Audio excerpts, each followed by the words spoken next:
Call to order, and we will start with the Pledge of Allegiance and a moment of silence.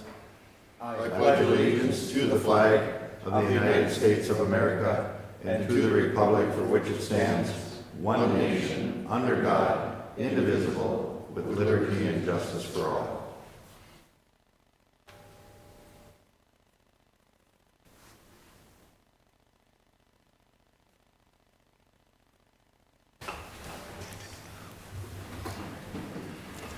We'll start out with open forum. I see we have two people here for open forum. Doug Kern.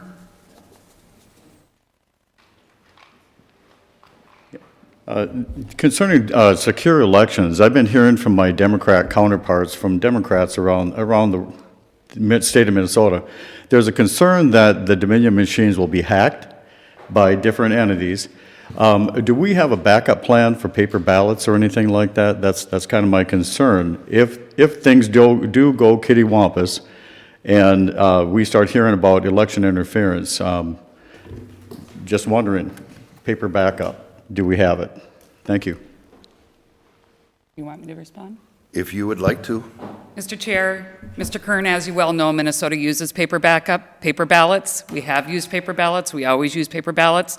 The only thing the machines do is tabulate the vote of the paper ballot. The ballots are the paper ballots in case of, for whatever reason, we need to have a backup. Next, we have a gentleman by the name of Tim Princeton that would like to come and speak to us. You can just hand them. Is that okay if I hand these? Yeah, if you don't mind. Sure. Just walk forward.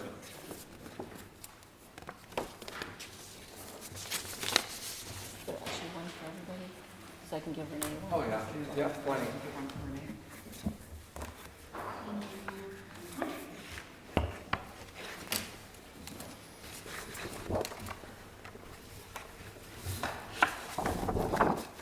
Mr. Chair and Commissioners, thank you very much for having me here today. I appreciate you allowing me to speak in your open forum.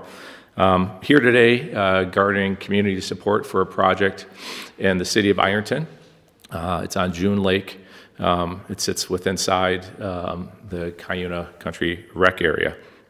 It's a 60-acre parcel that's currently landlocked, and so there's no access from a state, city, or county road. The closest county road is County Road 128.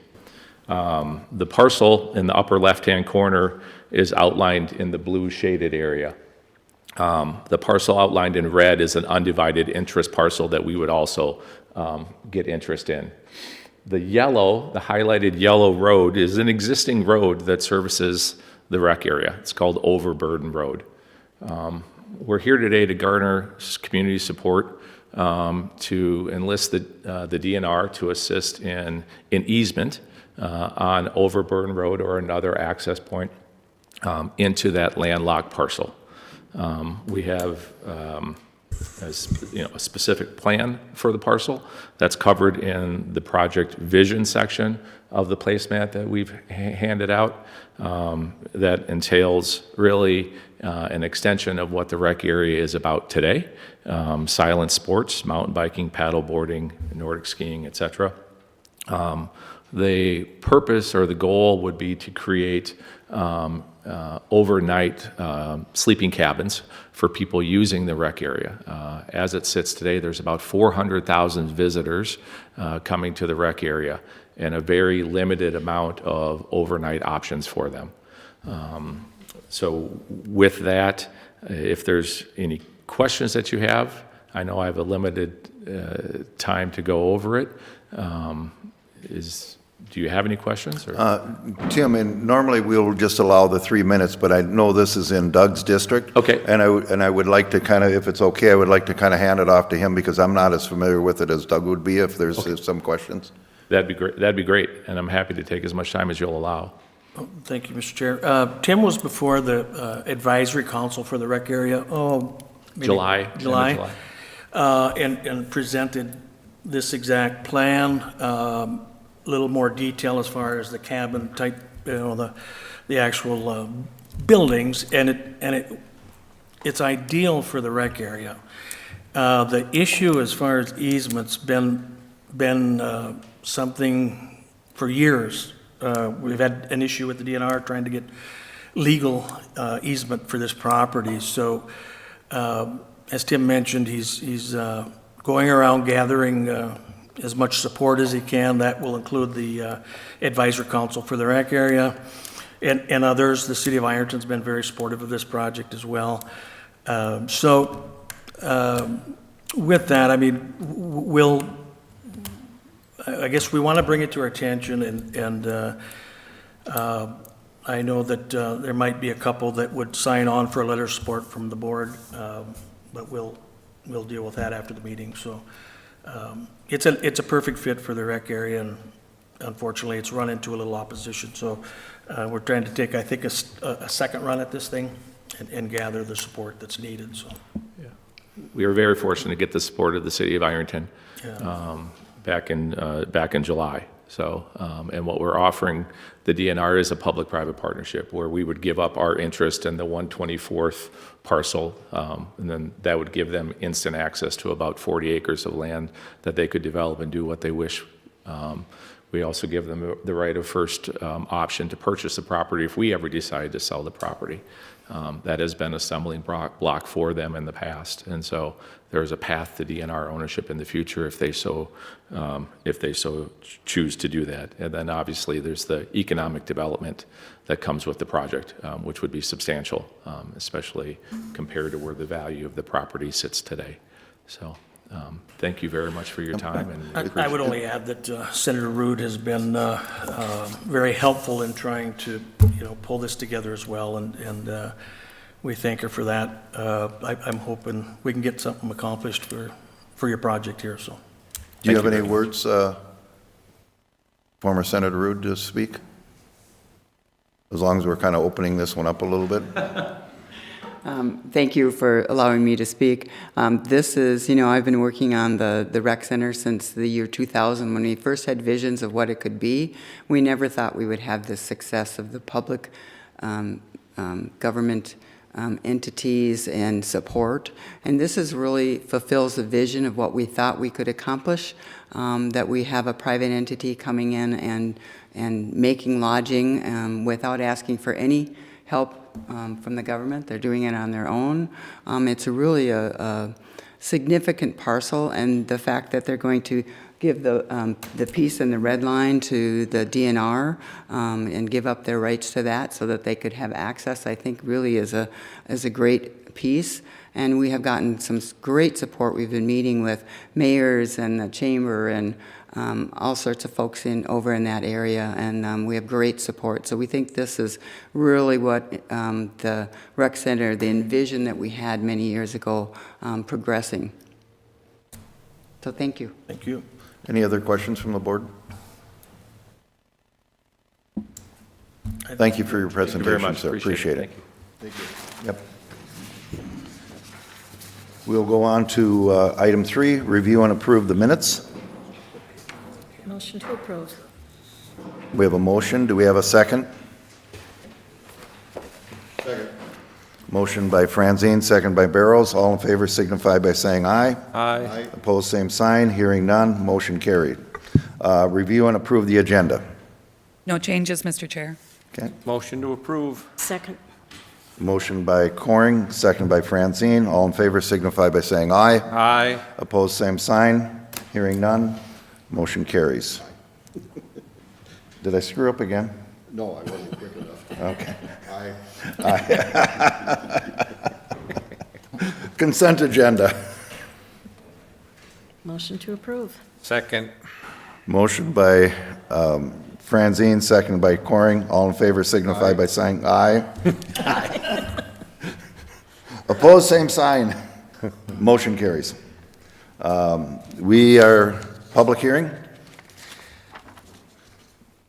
We have a, Chair, I would move to move into the public hearing, the petition to amend order establishing the Ruth Lake lid budget amendment. Second. Mr. Chair, just a moment. Are we, Gary, are we removing this? Are we? Right. Oh, sorry. Sorry, I was a little slow on the uptake. I wasn't fast enough either, Commissioner Barrows. I will remove, or I will withdraw my motion then. Thank you. The Land Services Department has asked to move this public hearing to the next county board meeting on November 12th. November 12th county board meeting. Gary, do you want to talk a little bit, or Jessica, can one of you talk a little bit about why? What the reasoning is? Yes, good morning, Mr. Chair, Commissioners. The reason we are moving this public hearing is to November 12th is to allow time to send out a notification to all the property owners. We just Okay. need that extra little bit of time. Okay, so that didn't get done yet, and that's why we have to, Correct, yep. It has been mailed now, but this will just give us that extra time. so would proper procedure be to motion to Procedure would table? be to reschedule the public hearing from Okay. today until 9:05 on November 12th. Okay, do I have a motion for that? I'll make that motion. Second. Motion by Rosemary, Either one. either one. Second by Coring. All in favor signify by saying aye. Aye. Motion carried. Land Services.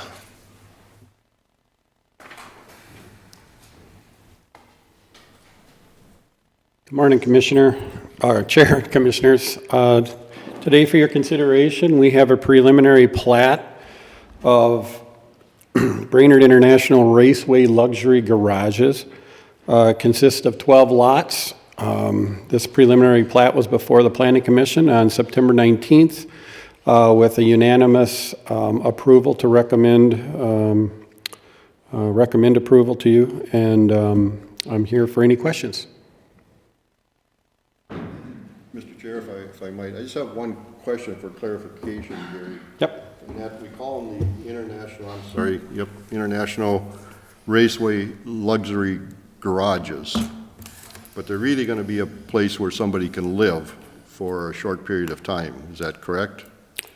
That is correct. There'll be three fourplexes that they could stay at, yeah. So my concern and what I want to express here is that similar to the storage units that were built where the old movie theater was,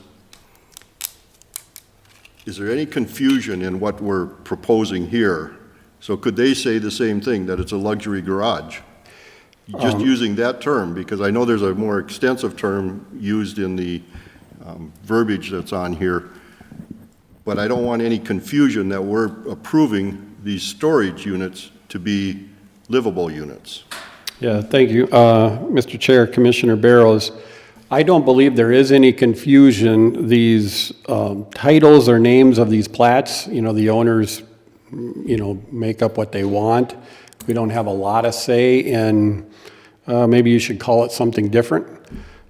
This was a original plat. There were going to be 12 total luxury garages. There's, I believe, two of them built currently. And this is kind of a replat where it's making them into four, I would say individual units instead of one larger one. But the other side of 371, those I wouldn't consider luxury like these. Two different builds, I guess. So my concern, though, is that some developer could come in and say, I want to build luxury garages, and it would include a living space. Each individual plat comes with its own set of conditions and requirements. And so if somebody wants to build a luxury garage, we'd say, well, what is your definition of luxury? And if it's living quarters, if it's in a storage area, that currently wouldn't be allowed. Okay. Mr. Chair? Yes. Can you just go back a couple? Sorry, I was just scrolling. Oh, okay. Can you just go back Which to the one? picture of the existing ones that are there? I don't know if anybody's ever, I went to a little reception one time to one of these, and they had some very well-known race car drivers, and they actually bought their cars, and the cars were there, and there they are right there. And then up above, you're right, Steve, it was living quarters, and then the balcony looked right over the drag track. Racetrack, yeah. So, I don't know, I don't see an issue with this. This is, somebody could call it a luxury garage, they could call it a barn dominium, they could call it a schoust, so I think there's a lot of people that are building these big buildings and, it has a lot of garage space, insulated, everything, in-floor heat, and then living quarters in them. So, but if it's an individual lot and owned, who owns, is it individual lots or? Yeah, these will be individual lots. So, I don't know, I don't see any issue with it. Mr. Chair? Yes. Gary, we don't put the names of the plats. The developer or whomever is submitting the request for platting is the one who comes up with the name of the plat. That is correct. So the plat name is Brainerd International Raceway Luxury Garages. Not something that we have put on there. That is something that the developer is naming their plat, similar to Town of Brainerd or whatever it might be with the name of the plat when they bring it forward for consideration. Paul's Barndominiums or something. If you wanted to name a plat that, you certainly could. Okay. No more questions. Entertain a motion to approve. I'll make the motion. Second. Motion by Hoag, or which one's? Go ahead. Okay. Motion by Hoag, second by Francine. All in favor signify by saying aye. Aye. Opposed, same sign. Hearing none, motion carries. Okay. County Sheriff, do we have anything that you would like to bring up to us? Has nothing to report on. If you have any questions, Mr. Chairman, is aboard. I see we have our county engineer. Is there anything you would like to bring up? Okay. But I see Gary Griffin sitting here. Oh, Gary, you're here. And I know I'm jumping over county administrator right now, but as long as we got him here, if that's, county attorney, yes, let's get him here. County attorney. Good morning, everyone. I don't have anything for you today, Mr. Chair, but I'd be happy to answer any questions someone might have of them. Any questions from the board for our attorney? Hearing none, thank you. Have a good day, everybody. Thank you. I better go through the right order here. County administrator, do you have anything for us today? Mr. Chair, senior management team did not have a meeting yesterday, so I have nothing to report today. Additional business. Now, I'm going to bring Gary up to talk about the Story Stormward and what's happening with that. If you're okay doing that, Gary? I'm okay with what you need. Good morning again. If you haven't heard, starry stonewort has been found in 2 lakes now in Crow Wing County. One was Middle Cullen, the other is Rush Lake, one of the lakes on 14 chain of lakes, the Whitefish chain. Today and tomorrow, they're going to start trying to pull and treat the starry stonewort in Rush Lake. Lake Association is trying to be very aggressive and seeing if they can contain and stop the spread of that. Neat little thing is we'll have 2 staff members there tomorrow assisting with the pulling, helping out, trying to take care of that problem. So I think it's a great way to be proactive and not have this thing hopefully get worse and not only spread in that chain, but to other lakes in our county. So more to come with that, but that's what's going on currently, Mr. Lipke, or Commissioner Lipke. From what I understand, the Story Stormwort versus some of the other ones, whether the zebra mussels or whether the Eurasian milfoil, this is a very aggressive or a very fast-growing. Yes, it's very fast-growing. The big difference between like Eurasian water milfoil, which is an invasive, and starry stormwort, is starry can form a mat, and it really chokes out an area of the lake. And for boating, fishing, any recreation, starry stonewort is really nasty to deal with. And it's very, it has these little bulbs, and they float around, and it just spreads kind of like, wildfire would. So very concerning that we have that. And it's a great opportunity to see if we can help in any way we can prevent it. And we from have spreading. some DNR experts, if I remember right, there was a seminar that was done. Yeah, so we also were part of a meeting last week. Folks like Dr. Phelps from MACERC, a few other folks from the DNR, some divers that actually have went down and looked at the bottom of the lake. A lot of AIS experts were on the call trying to brainstorm and come up with a plan that might be effective to not have Rush Lake turn into what Lake Coronis did, southern part of the county. Okay, thank you. Right.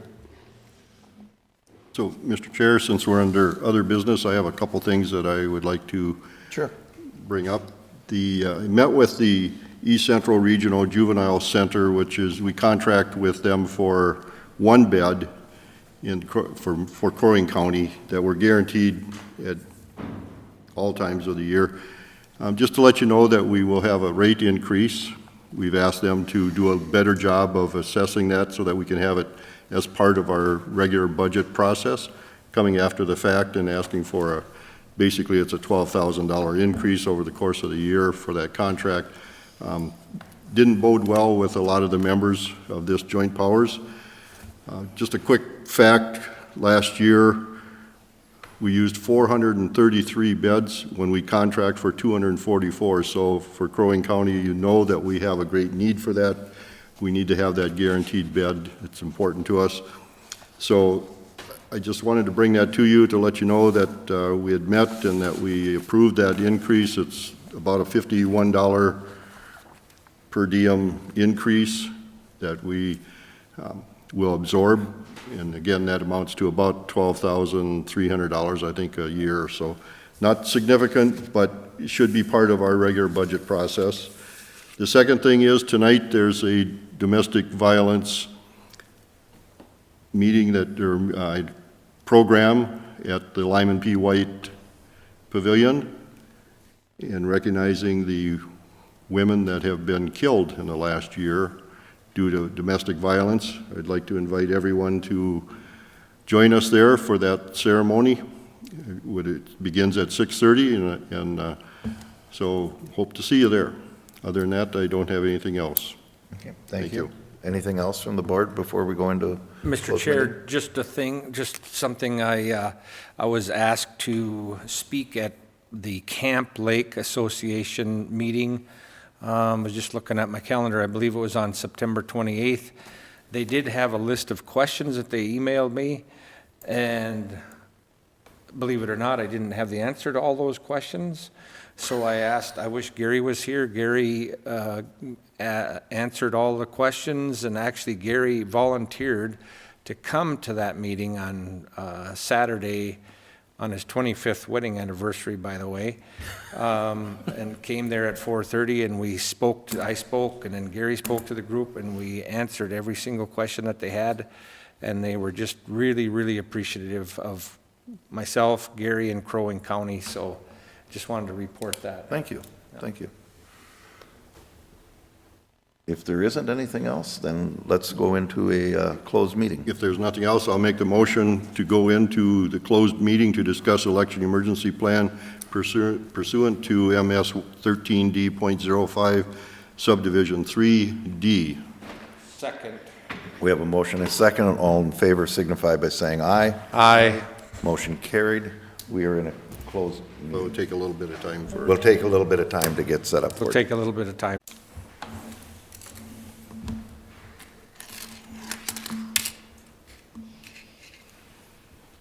Okay.